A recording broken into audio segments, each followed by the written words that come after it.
Hey everyone, we are so excited to share an interview that we did with our friends Jose and Jenny Paniagua. They were some of our original fans at the gym. They have an incredible story that we think the world needs to hear. So be sure to give this video a like and subscribe to the channel. Also drop a comment if something that they said in the video inspired you today. Thanks for watching. This is the Paniaguas. This is Jenny and Jose Paniagua, and we have asked them to come and chat with us and to tell us a little bit about their life and how being part of a gym has had an impact on their life. The Paniaguas came to us in January of 2024, and they've been huge supporters over the last couple of years. As a couple, they've completed over 500 training sessions at our gym, and I mean, just had transformations in more ways than one. And so we feel like consistency. Yeah, tremendous levels of consistency. Absolutely. And I just, when I think of our champion code here at the gym and people that truly embody changing their life in all ways, not just physical, but emotional, spiritual, psychological, like you guys are huge examples of that. And so I feel like their story needs to be shared. And so thank you so much, you guys. We are really happy to have you here. And so I guess as the first question, setting the stage for all of this, can you tell us a little bit about your life and just kind of maybe where life was before you came to see us at the gym? I guess I can start. Yeah. Hi, everyone. Feel free to share details too. Yes, Okay. details are absolutely okay. Tell us what life was like, what it looked like before you ever met us, and how you got to those places. Right? I will because I think that it's so important for people to realize how much your life can change with a move like the move that we made, because we had such sedentary lifestyles before coming in here. And at some point, for instance, for me, at some point, I was in a good place physically when I was much younger before having kids. But as soon as I feel like my metabolism worked appropriately before I had kids, but as soon as I had kids and things change, of course, I was a server for many years, in my late teens, early 20s. While I finished school, I was waitressing, so I would be going back and forth. I'd get 20,000 steps a day probably, because it was that easy, especially on days where I worked all day long, and that helped me really keep that activity level up and have the energy to keep going. Because what I realized after that is that the less moves I make, the more sedentary I became, the less I wanted to move. But back then, besides being younger and just my body was in a different place, but back then it was easy to get to 20,000 steps. And then once I graduated and I had a different position, first it was in office. After COVID, it became a from home position, a remote position. So I was just pretty much sitting all day long, and that's when I saw my weight just go up drastically. I was really petite before all of this. Did these jobs, this first sit down office job, did that happen before you became a mom? Like right when you became a mom? Like tell us where that transition occurred. You talked about your metabolism being, well, in your mind it just like totally went to trash as soon as you became a mom. But so talk to us late teens. Marci was a server, so she gets that, the steps on your feet and your job keeping you in shape. But talk to us. So when did motherhood happen? With the career and things like that. It was actually, looking back after having my son, who's now 10. I was still fit 6 months. He was 6 months, and I would still fit into my clothes before that. That's when because I was still finishing. He was born 2015, and I graduated 2016. So that's when I started working in a different type of position. I had never just sat down. Everything before that was always lots of movement, waitressing for years. So it really made a big difference, I think, because so another thing, I don't know if I've told y'all before. I think I have. That I was diagnosed with PCOS a couple years ago, and I've realized that the fact that I became so sedentary for so long is really what triggered it to get worse. Because I know I've had it all my life. Because when I was a teenager, there were other symptoms that I had when I was younger, but it was never diagnosed before until more recently, until I went to an endocrinologist who was able to actually diagnose it. But with PCOS, it's triggered by, I feel like, from what I hear, from what I've been told, it's triggered by many different things. Stress is also another thing that triggers it. But I think the main thing was that I didn't have any movement. And plus, it gets depressing. I mean, during COVID, it was rough. Yeah. It was rough. I mean, Jose was working at AT&T at that time, so he was out, and I was home with my son Benji, and trying to homeschool him. Sure. Trying to homeschool him Yeah, and trying to school was a work chore. remote. Yeah.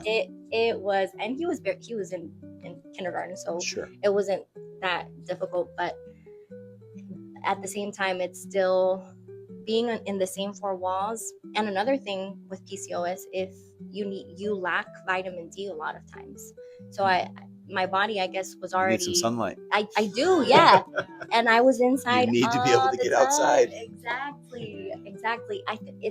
I just realized that if you don't take those first few steps, sunlight, steps, leave the house, walk, then you can't. It's really hard to get out of that routine. Sure. Really hard. But that's a little bit of my backstory that led into 2024 when we walked in to CFC. We were actually looking at a couple different places, and Jose found y'all on Instagram, and he was like, well, let's go check them out. And around that time, I feel like we had both gained a lot of weight. Both of our emotions were on high. COVID, the holidays. Yeah, I mean, we just. How long have you guys been married? We've been married since 2015. Okay. 15. So almost 10 years of 10 marriage years. before you found us. Yeah. Okay. That's important too, because not that it's an excuse, it's just an ugly reality at times. Mm-hmm. You find a comfortable relationship, you get a comfortable sit-down job, you have your first child, all of a sudden things start to accumulate, right? And it doesn't mean that 2024 was the first time that you guys thought about doing something about it. But eventually you just have to get sick and tired of your current situation. And I don't know, somebody has to take the plunge, right? Somebody has to sit there and say, hey, let's go do this, let's go do that, let's try this, let's look into it. So that's good. Before we dive too deep into that, we know more about kind of where Jenny's history was with exercise. It doesn't sound like you were, I guess, exercise averse or against it. It was just one of those things. You always had an active lifestyle because of your job and other activities. So you were just kind Pretty of in much. shape and thin. Like there was no overarching concern, I guess is my point. There wasn't, because I joined LA Fitness when I was younger. Okay. But I would only go to the treadmill area. Okay. I never lifted weights. Cardio queen.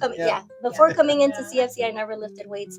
And lots of gyms give you that like first Of course. coaching class, and I tried it once, and I was on the floor like 3 minutes in, and the cardio wasn't doing anything for me. Sure. So this was my first actual weightlifting experience. Before that, I had no experience with it. Well, Jose, take a couple minutes. Same type of question, right? Where was life for you before you found us? Why do you feel like your life was in that position? What were you happy with? What were you sick and tired of? Kind of everything that led you up before you found this. Well, it was, I don't know, I think the main point that I want to say is, I mean, right now I remember that last Christmas, before we joined the TFC, and it was actually pajama theme. First time that we do it, it's Hispanics get all dressed up. They don't really do pajama theme. This was at your home or somebody else's? It's our house. Home, And we still have the photo. We'll send it to y'all.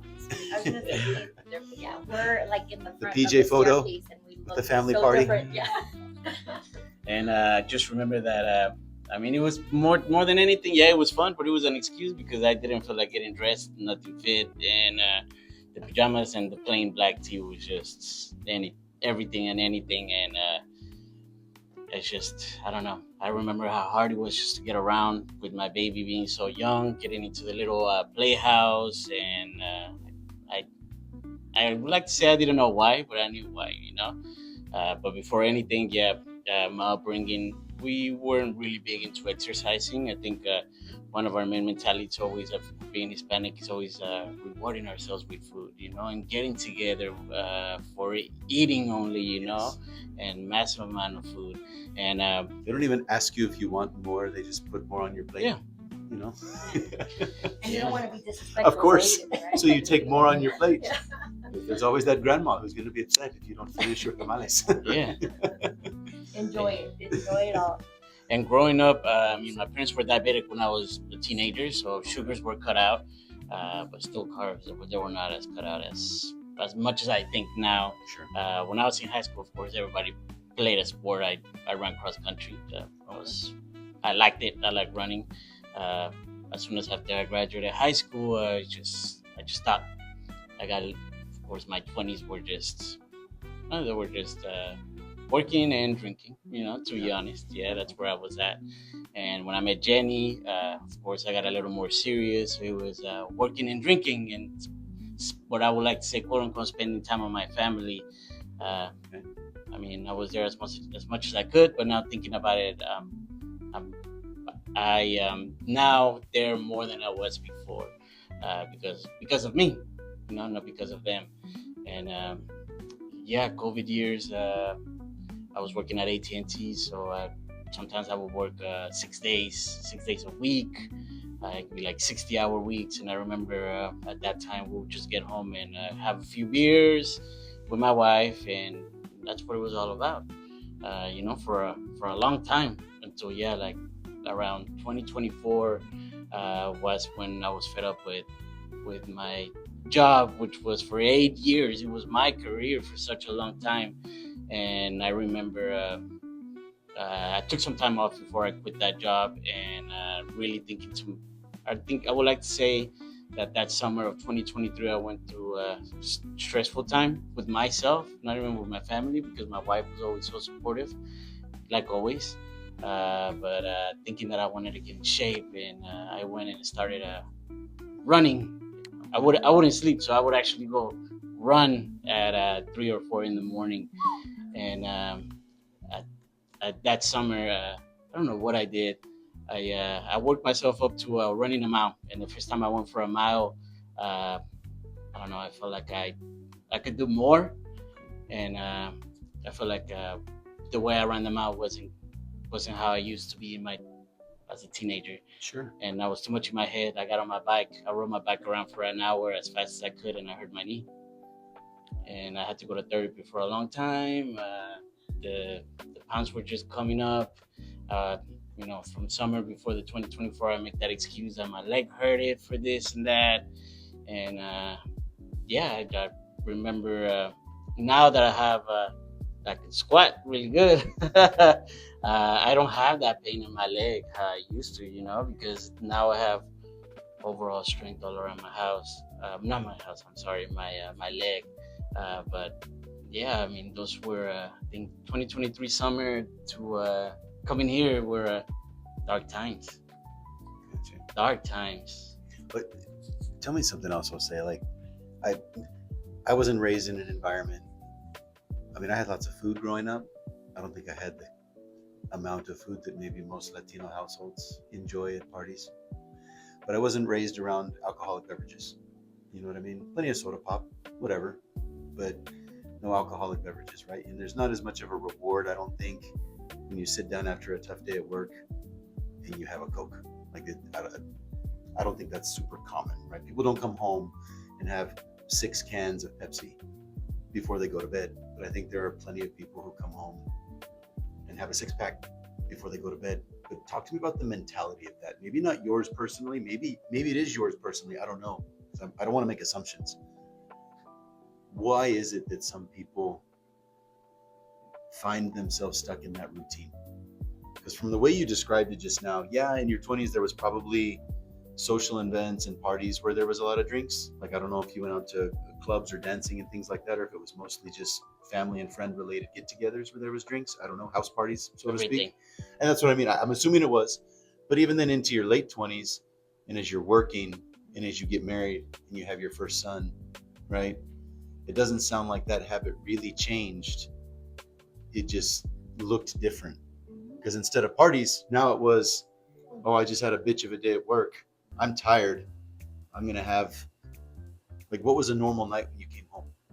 What did that look like? I mean, from having some drinks, what did that look like? Well, exactly what you described. Just a bad habit.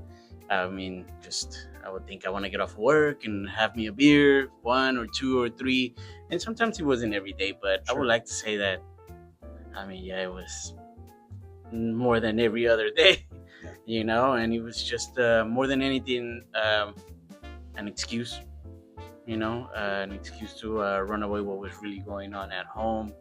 Yeah, of course, you know, we have happy moments, bad moments, like every relationship. Sure. But I was making myself a priority, you know, with the drinking more than being there for my wife and my son, everything else.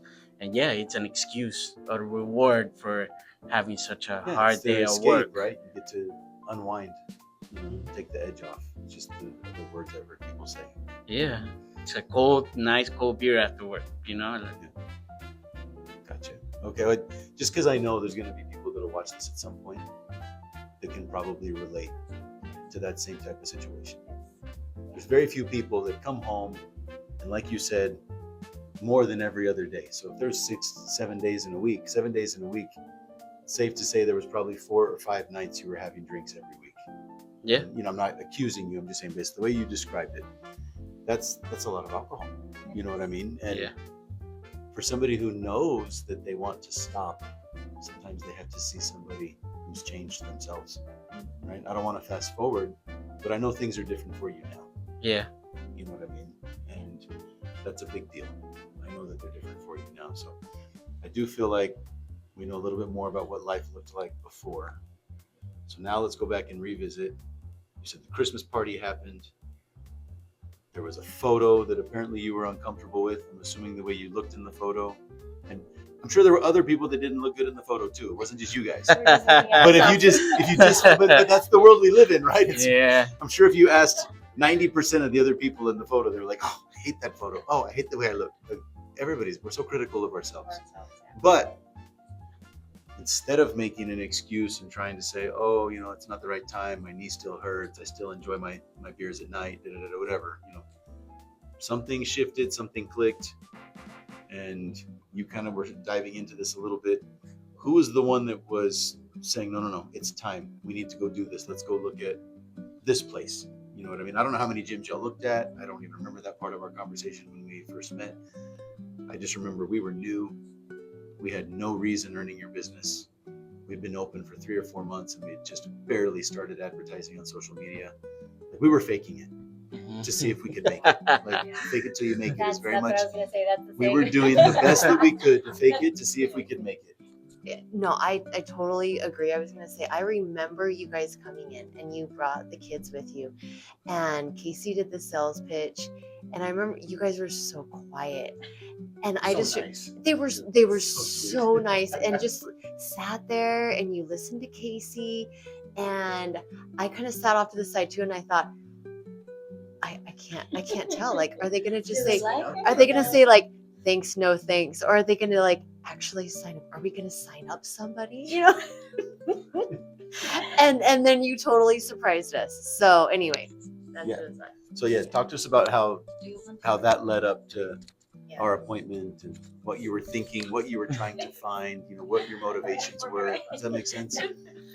Let's talk about the initial relationship, you know what I mean? And then we can talk about what happened over the last 2 years? I don't remember. I remember. Yeah, we're looking around for gyms, and yeah, we seen your ad on Facebook, and you responded, and I was working, and Jenny was sending me the messages back and forward, and I think she stopped replying, and then you just sent like a follow up text, and then Jenny was like, "Let's go check it out." That's when she replied, "Let's go check it out," and I remember. Yeah, we walked in here, and we met you. We sat down. And actually, to be honest, at that time, I told Jenny, I was like, no, maybe, because I always said lifting weights was not my thing. I was like, maybe this is not for us. But Jenny was like, yeah, let's sign up. And there was no turning around after that because we were already in. And yeah, I think so. Jose was the one I can't remember if it was Instagram or Facebook, but I was looking for gyms, and I was just tired of where I was. I was tired of the sluggish feeling. I was tired of laying around. I was tired of feeling so tired all the time. I was tired of being tired. Sick and tired of being tired. Yes. Yeah. I was in probably one of my worst phases where I was over 200 pounds. I was just feeling too many symptoms that I was uncomfortable with. And I just that was like the final moment for me, because that's the most weight that I had. And what gym was it? It's the one where you like work out in a sauna and you have like a video. Oh, Hotworks. Hotworks. Yeah. So I was looking at that one, and I sent it to Jose. I was like, oh well, I'm thinking about going here. And then he sent me CFC, and then he was like, should I send them a message? And he added my phone number. So you and I started texting. He saw our address and we were close. And like, what about this one? It's we're real close. so close. Yes. And both of us could do it together, which was a big plus. And I remember when we walked in, and I've always been a person that I feel like if I can feel some type of comfort with someone, and I can start a conversation and keep going, because I can talk, but I can also be very shy. So if I feel that comfort level, if I feel that just like that vibe, there has to be warmth somewhere in a conversation. Yeah. If it's going to go very far. Exactly. There has to be warmth in the conversation. And there has to be, a passion and a love for what you're doing to really present it the way that you guys presented it to us. And I was like, yeah, this is the place where I want to be, because you didn't sugarcoat it for us. You told us clearly, this isn't it's not going to change from one day to another. This takes time. This takes consistency. And you were very clear with us from the beginning. And you want to hear that. You want people to be straightforward with you, because I already knew that it wasn't something that was going to be that easy. So because it took years for me to get to that point, and I wasn't going to lose everything overnight. So I think you guys gave us a chance to talk about it, we were like, maybe we asked. Pretty like, sure like, I walked out of the room. Was like, hey, you want to chat for about it? And we were just inside chatting. Well, because I remember this wasn't an easy consideration, because first of all, the tough part was join a gym, period. Like, find the right place. But second of all, I was trying to get you guys to commit to a big ticket offer, because you were looking at considering our cultivation program, which was a sizable investment. You weren't coming in to sign up for $19 a month with zero commitment. You know what I mean? Like some of these other big box gyms. So you were signing up for a 75-day program, specifically engineered, after the 75 hard program, our cultivation program. And it cost you several hundreds of dollars between the two of you, regardless of a discount as a couple. And so it was you guys putting a lot of trust and faith in us. But at the same time, whether it was money you had or didn't have, that's not my business. But it was like, holy crap, we have to deliver. Like, we have to make this a great program for these people. And I knew that we could, because I had done the program myself. I knew what kind of changes that it could offer people, right? And one of the beliefs that we've shared here time and time again is everyone here is uniquely qualified to help the person that they used to be. And there are elements that I saw in Jose that were me 10 years ago when I met him for the first time. I was 35 years old as a dad who was frustrated with the situation and pissed off and bitching about things. Sometimes I only bitched in my mind. And then when I started to complain about it out loud, she was like, what happened? What's going on? What do you mean? Like it took her by surprise because I'd been keeping it inside for too long. And so I saw a huge connection piece with Jose at the beginning. So I was like, wow, that's just a Latino version of who I was. At least I can feel that in him. And so I knew that what we had to offer could be of great benefit, but it still took a measure of trust. But I guess you felt something. Yeah, like you said, that connection. I mean, there was that really instant connection, and I don't want to say that I'm really wrong, but I really am really wrong. When I feel that connection with someone, it's for a reason, and I mean, you guys really did deliver everything that you said, and it's a mental thing to start. It's a big mental thing. So to have someone that's motivating, who's always smiling, who's always, I mean, we were here at 5 a.m. and you're greeted like with energy and with, happiness, and just it a good feeling. It motivates you more than anything. That's where it starts. I feel like that's where it started for me. It was a mental thing, and that you guys helped me with a lot, because you motivated me a lot.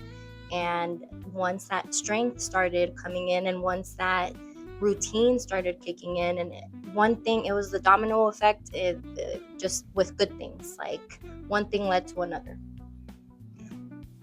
Marci will always talk about how important it is to provide people an experience when they walk in. I mean, value, yes. Service, yes. Product, whatever it is that you have as a business. But when you can deliver an experience that makes people want to have that experience again, I mean, that's why we call our people fans, right? We don't have, I think I even probably said that in that first meeting of ours, we don't have members or clients here. I mean, it was so cheesy, but I've owned that since day one. We do not have members or clients. You were so passionate with the way you described everything. We want people to be fanatical. We have fans here at the gym, right? Because we want to create the type of environment where on the way here, you're getting excited about the workout, even though you know it's going to be hard. When you're here, you enjoy the environment. You enjoy the people, the music, the community, the routine, all of it, the way the coaches talk to you and interact with you. And then when you leave, even though you're exhausted, you feel great about it. And so the time, the effort, the money, the sacrifice, the commitment, whatever it is, the babysitting that you have to find. Sometimes you don't. You just bring the kids. You give them a kolache at the desk. Exactly. Yeah. And we'll talk about that later Our too. Saturday routine. Right? Yeah. But, it's all part of that experience. And if you can create it in a way that people want to come back for it on a regular basis, well, that's how you get to 550 classes in 2 years. I mean, and, Jose completed 550 classes. There were a couple of sleep-ins for Jenny, but she wasn't far behind. Yeah.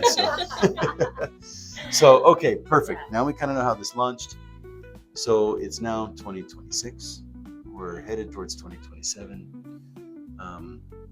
What did y'all experience within those 2 years? What things have changed for the best? What things have not gone back to the way they were? You know what I mean? Because there's always going to be a seesaw. There's always going to be reality. There's always going to be, oh, hey, I had these results, but yeah, I've given a few of those gains back, or, whatever it is. So tell us, what have you hung on to that you feel like will never go away? What are you most happy with? What are you most proud of, so to speak? Even though I don't use that word, but what are you most pleased with when it comes to your time and your relationship with us? And just, where do you see your life moving forward as a result of not only what you've learned here, but whatever measure of continued relationship that we have? Does that make sense? Like what can you now see on the horizon for your life, or are you experiencing now for your life that wasn't the case in 2023? Sobriety. I mean, I think I'm really proud of being sober now since April of 2024. That's awesome. Yeah. That said, that I'm cultivation very happy. program, man, Yes. that was one of the kicks was, no alcohol for 75 days. And that's the first thing that I thought, I'm not going to be able to have a beer on the weekend to reward myself for working out so much all week. And look at where I'm at now. I think drinking was an excuse of bringing the shyness out of me. I think my wife thinks otherwise. I don't think he's shy at all. He never needed the drinks. He was fine. he acts the same. Good. That's proof. But I was always the person that say, "Oh, we're gonna have a drink," or the person to bring the alcohol, or to have the alcohol involved on the parties, or to pour the drinks. And yeah, the first year was very challenging, with people offering me a drink and me not wanting it.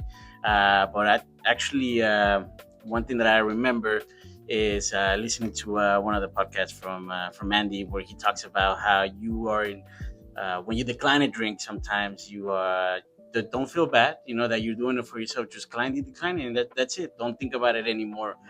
You don't owe them an explanation. Exactly, and that's what I did. They sometimes want one, but you don't owe it to them. Had never given people an explanation. Sometimes I just say I don't want to. That's it, and people don't get it. But that's one of my. I think that's my biggest win. My second biggest win is moving forward. I want to say that my baby, she only weighs like about 35 pounds, but I can toss her up in the air as high as I can. So I have something to. I have a goal, which is to get stronger, or at least, I'm not gonna say at least, but yeah, to get stronger, because I want to be able to make sure that I can pick her up, even when she is. Until she says she doesn't want me to pick her up. And I think one of the biggest things that I've gained since joining here, the transformation, but that's not everything. When I started coming here, actually, I started a new career path, and I just feel that my mentality, the way it's been going, staying positive, which it's hard. Sometimes it's hard. I think that's something that I learned, that everybody has different challenges and different stories, and I get it. And I'm not the only one. Getting in shape doesn't mean good days all the time. But everything else has come with it. I work. I'm the most liked person. I would like to say. I mean, it's that is the truth. It's just my attitude that has come with everything else. That's it. And I think that's sobriety. And well, dig into that one for just 1 second, and then I'm going to have Jenny respond as well to the same type of questioning about what's changed. But you told me a story not too long ago that I now share with other people, and I don't know if I butcher it or not, but I share it like it's my own, even though it's yours. You approached me, I don't know, maybe it was a year ago, something like that, with a thank you attached to it, and I didn't even know why. You were grateful at the time. Mm-hmm. But it was about something that happened with you and your little one, Sophie. Yeah, Sophie. And you shared with me something that happened with you in the kitchen when you were cooking one day. Mm-hmm. And you happened to have a beer bottle in your hand because you were cooking with some beer. Tell that story to us, if you don't mind, if you remember what you told me that day and how you shared that story. Yeah, we have a family recipe where it's a pork loin that is cooked with beer and onions and spices. We just got new details for the story. Pork loin Delicious. Recipe, beer and spices and onions. Okay, good. The whole mix. I'm gonna get your story so good. It's gonna be mine one day. Delicious, but yeah, I actually at home I still have an outside fridge that's full of beer that I just don't drink. But people that come over, if they want to have a drink, then they can. It was actually my beer fridge. It still is, even though I don't drink it. But yeah, my baby, she saw me cooking with the pork loin and pouring a beer, and she was like, "What's in that? What is that? What's in that bottle?"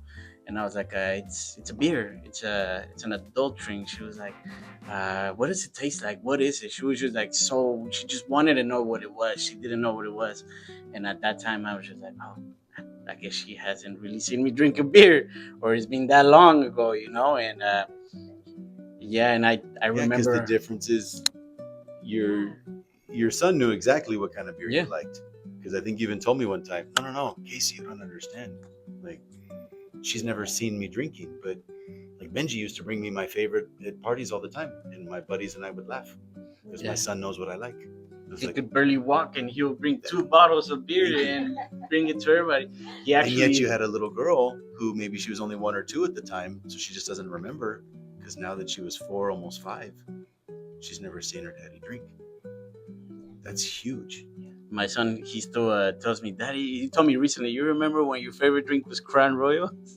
Yeah, actually, for my birthdays, I don't ask for anything. I want a drawn picture, and then Jenny always asks him, "Well, what does he like? Draw what he likes."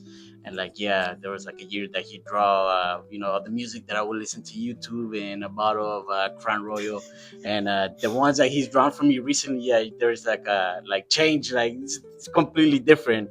It's of course me cooking food for them, working out, or Nice. getting my steps. Love it. It's sometimes I don't realize it Think until he about tells me. how your son sees you through his pictures. Yeah, That's, but he's drawing. you know what I mean? That's awesome.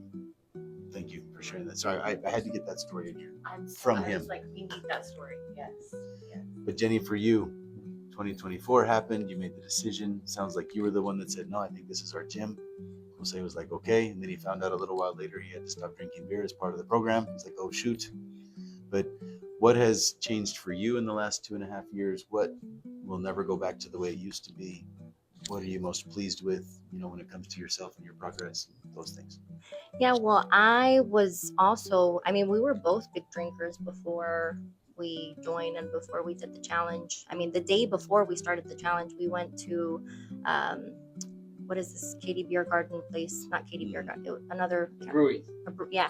And we were like, well, let's get a couple drinks in because we're not drinking for the next few months. And then when we finished the challenge, turns out we didn't miss it. We liked our energy levels. We liked not having a hangover the next morning and being able to be active, more active, because maybe when we were younger, our hangovers weren't as bad as they became over time, and we could actually do stuff. But at some point, a hangover lasted me days unless you kept going, which I couldn't do with kids and work and responsibilities. And so I'm not going to say I did start drinking a year after. So I cut off for a year.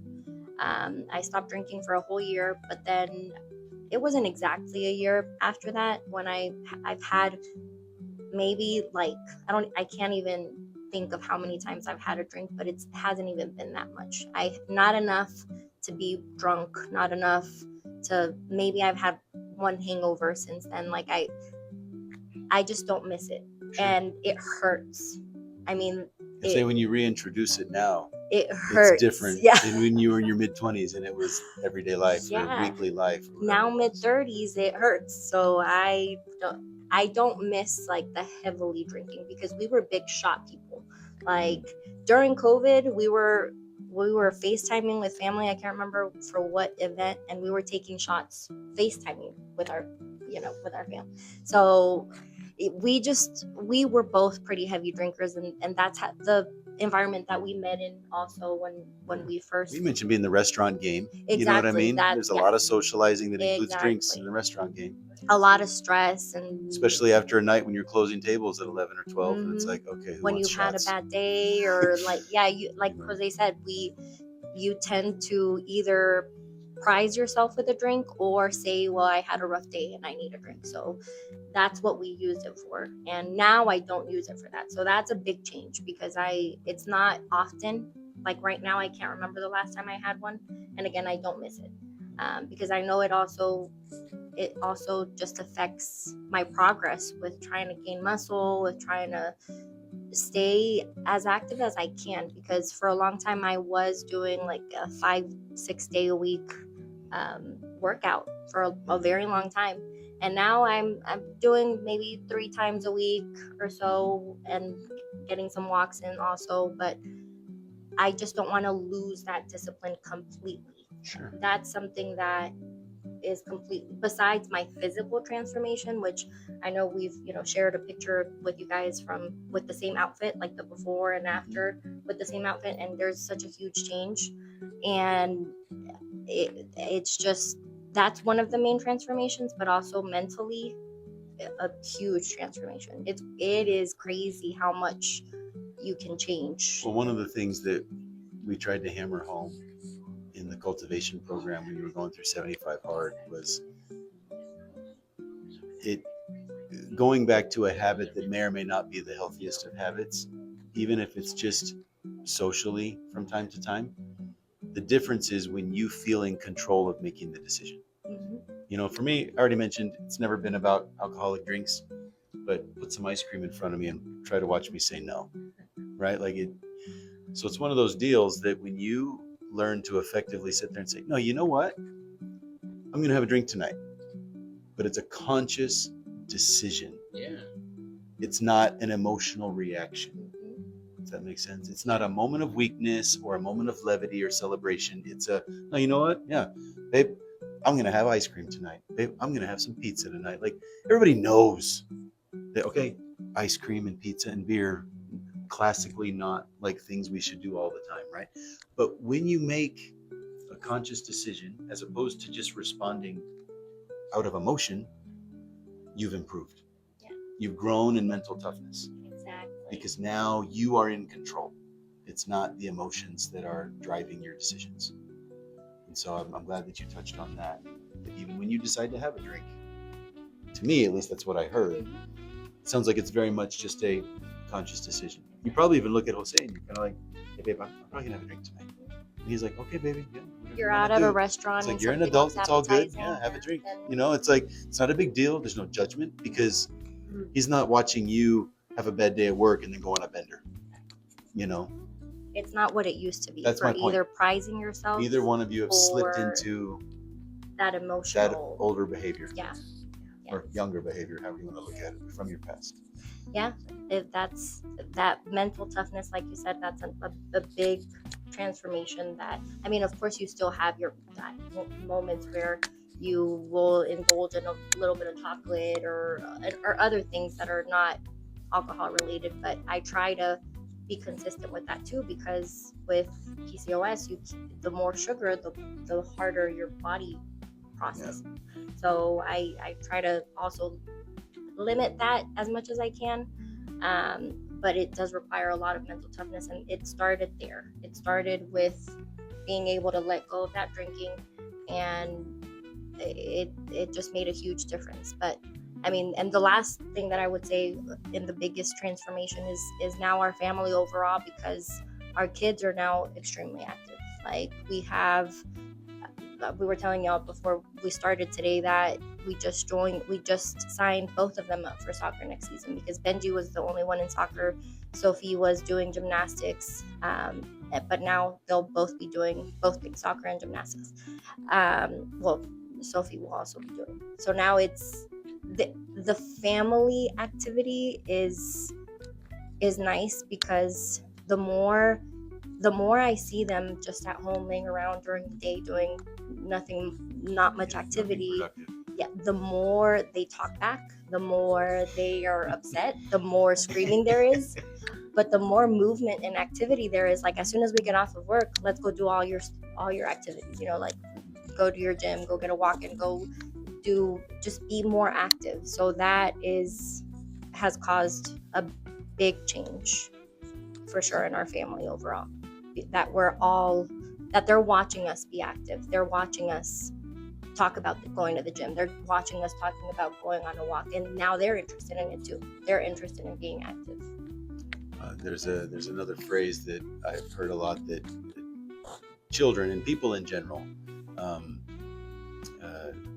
things that they learn or that they absorb are caught, not taught. That kind of sounds weird when you say it out loud, but it's because we catch on to things, not just learn them because we were told them. Does that make sense? So children will catch on. They catch things. So it's information that has been caught onto. They caught it, right? They received it. They held on to it. They internalized it. Whereas you could sit there and just have a very serious conversation. You could think you have Benji or Sophie's attention with no problem, and because 10 minutes after the conversation, they're doing something else. And it wasn't that they were even being disrespectful when they listened to you. It's just that unless they've been able to see the example over and over again, they may not catch on to it. It might not get caught. Does that make sense? And yet, we see it with our girls. We see it with other fans of the gym. They catch on to things even though they're adults, right? And before you know it, they start naturally making a movement in a different direction. Benji's excited about soccer. Sophie's willing to give soccer a shot for the first time, it sounds like. And I'm sure she's all over the place with the gymnastics and having a good time. But Please do. I'm gonna hand this back to Marci here. Yeah. Wrap up the rest of this. Just as a quick little, I guess, last words. Recently, Jose's kind of been taking on a new role at CFC, and he's our newest team member. He's our newest coach. And excuse me, a couple months ago, Casey and I were thinking, gosh, we need some more help around here. And it'd be great if someone could come on that was bilingual. Casey has that gift and it's been very helpful to our business. And who else do we know that could possibly come on and help coach and help with people that come in that speak Spanish in addition to our English speakers? And Casey was like, what about Jose? And I was like, oh my gosh, Jose would be the perfect candidate, because not just because of the language, but you are a product of the product. And what better person to come in who knows and believes in what we do and can infuse that love for fitness into somebody else that's brand new. You've been in their shoes, you can relate and just help us. It ties into helping the person he used to be, right? Yes, it's that ripple effect. Yeah. So I guess, how are you feeling? It's been a couple weeks, couple months. Yeah. Yeah. How are you liking your role at CFC now? Oh, I like it because the people that come to my sessions, they're very nice. Yeah, and they're I've seen more and more of the same faces now, and but I can be very relatable, especially something as simple as a push-up. Where I think we all have the bad habit of involving our shoulders when we do a push-up, right? I don't know. I think I did too. As little kids, we all do it. It happens. No one fixes it when you're little, so we all do bad push-ups when we're adults. Yeah, and even my son, he even asked me, "Is I supposed to feel it on my chest, right?" And I was like, "Yeah, 45 degrees," and like he hits him the same way. And then when I see the people, the fans that come to CFC, I tell them this, the same thing, 45 degrees. Like, you're feeling your shoulders. Are you doing this? And just their progress. I'm just gonna say Jose in particular. Last Thursday, him and I, we speak. He's kind of the quiet guy, and yeah, they're very quiet, shy couple. Yeah, always a smile, and they work hard. And I've tried to get a little conversation out of him here and there, and all he gets is just like a little chuckle to the side. But I remember him telling me 2 weeks ago that his biggest problem is not feeling as flexible. And I told him, I was like, it's about not only what you do in the gym, but what you do outside the gym. You also have to invest in your recovery. So you think about it. I sit at the desk all morning. He was like, yeah, I drive all morning. I'm like, okay, well, I was like, when you get up, spend some time doing some stretching, or at night, make it a habit here and there. And sure enough, last Thursday I saw him. He was doing an RDO, and his knees were bending. And I told him at the end, because I didn't want to throw him. I was like, look how far you're bending. I was like, look how far you're going. He was like, yeah, but. And I was like, there's no buts. I was like, you remember what you mentioned to me the other day? And then he was like, no. He was like, about how it's difficult for you to feel like a stretch or a movement around it. Look at where you're at right now, And same thing, other people that they tell me, I was like, well, you didn't tell me anything today. And I was like, well, I told you hi, and I made you laugh. But besides Which that, is very important. Yeah. People need to be seen, and they need to have a smile when they come in the gym. And it might not always be a correction, but it just might be, hey, thank you for being here, right? Yeah.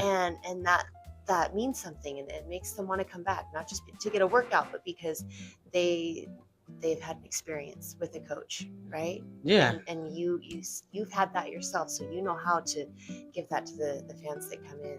And I love it. Yeah, they were telling me, you didn't tell me anything, you didn't correct me. And I was like, I didn't have to. I gave you actually a thumbs up and a high five. Do you remember? I'm like, yeah, now I do. And I'm like, yeah, I didn't need to correct you. I was like, yeah, you're killing it. Yeah. Oh, is that why you were being so loud? I'm like, well, yeah. You know how hard it is to correct technique when somebody's been with you 500 times? Like, there wasn't a lot of correction of technique for you guys for like over a year. Let me just say this though. Is there before I say something, is there anything else that you wanted to add to that? I don't want to cut you off if there was anything else that you were hoping to say. Well, yeah. So I think Well, there's no. By all means. there's when we were doing 75 Hard. Of course, we read a lot of books. David Goggins. I think I've read that book already twice. Very After. nice. But I think one of them that it reminds me, you guys in particular, it's one that I read. It's a very short book. It's No One Gets There Alone, and it talks about like it's an athletic book, but it also talks about how you're not alone, and you always have somebody that you can rely on, and you're never you're too much into yourself. You're always putting a target on yourself. But it also talks about how no one ever gets there alone, and everybody always needs a coach in certain situations, especially if you are working out. So yeah, it's about the things that you guys always told me. Like I think one of the ones I've always mentioned is about Marci telling me the first week, saying she was like, yeah, it's about consistency. It's about just showing up. And it just stuck around. It just stuck around, and then yeah, Casey. The critique on my form, the things that now he tells me to say that stuck around. Like always, chin up, shoulders back, and there's just too many that you guys have always said that kind of stuck around, and yeah, and I see it in other people that stuck around. You even. I think I was here one morning, and you just randomly said he was like, you were telling everybody it's not about the workout. It's I can only do my job when you show up. So in other ways, you were saying the same thing in a different way to a group, and yeah, those people were showing up for You guys a long aren't time. here, I don't have a job to do. Yeah. We can't do our job without people that are willing to trust us and to walk through our doors every day. So that means the world to us when you continue to come in and to try, right? Last thing I want to say is just a big thank you for everything that you guys have meant to us. Like, you have just both mentally, physically helped us change so much and have been such great friends to us. And I mean, I really appreciate that. And I appreciate you guys taking the time, believing that we could do it, pushing me, because I remember at the first few weeks that I was here and I'd see people lifting some heavy stuff. I was like, girls that look smaller than me, or, I was like, how is she doing that? And then after so long, I mean, the amounts that I was lifting is something that I would have never thought that I could do. So These are thank words you now for coming pushing from me. arguably one of the strongest women we've ever had in here. So Thank you. But she's being very humble about it right now. But you guys needed to bring it out of me and tell me to trust myself, to trust how much I can lift, because I was too scared at first. I really was. I mean, I remember being in the foreign rig. territory. It was. I had never lifted before, and just watching everyone do it, at first I thought I could never do it myself. But the consistency, the motivation, and really hearing someone tell you, oh, if you can do that, you can add a little more. So thank you for the times that you just brought more weight and added it to the rig. Well, I love it. Thank you. We love you guys. And I guess the thing I wanted to add is that you both were so willing to be coachable, and you wanted to get better. You wanted to do well, and to, yes, push yourself, but to take the advice and apply it. And we don't always see that in people. People come to the gym for all different reasons, right? And it was really awesome to see you just be grateful for the feedback and then try your best to implement it. And because, not gonna lie, the form was a struggle at first. I remember I was like, oh my gosh, what's going on? For everyone. And for everybody it can be, but it's like, okay, let's try this way, let's tweak this. And you both you caught on very quickly, and you were so willing to put in the work, and like I said, to be coachable. And that was an amazing quality that I saw in both of you. So yeah, thank you. Babe, did you want to add anything? Yeah, no, just to echo that, was most Yeah. people won't put in the work that's required because they feel like it's unreasonable. You know what I mean? It seems excessive. And so when people do put in what others might consider unreasonable action. They take unreasonable action and commit to it. It really does yield undeniable progress, undeniable change, undeniable results, undeniable belief in yourself. Like there's so many things that you can't even pretend to deny anymore because you were willing to do things that were very inconvenient, that to most people would have seemed very unreasonable. I mean, the cultivation program was 7 days a week. You went from never being in a gym to working out twice a day, 7 days a week, and not drinking alcohol. Like, most people should have thought that you were crazy, and I'm assuming they did, either whether they said it out loud or they just thought it when they left your house. But that's because it was an unreasonable request in many ways. And I think I even said those words most of the time. Guys, I'm asking you to do something that's unreasonable. But believe me, you'll find undeniable belief in yourself, undeniable change, undeniable progress, undeniable results. That made me think of Sophie's birthday party, because we tend to sometimes try to throw some crazy birthday parties for them, but it was during the 75-day challenge. I think we were a week in, because her birthday's April 16th, and we were set up that day early in the morning, cooked, set up all our decorations, because we don't hire anyone to do it. We did all of it ourselves, and had the party, did everything, did our workout in the morning, and it was 10 p.m. We were out getting our steps in. Well, the amount of not that it wasn't unreasonable, it was just something that you don't tend to do. Like, you're already beat. Our bodies were already completely destroyed, but we still went on that because we wanted to.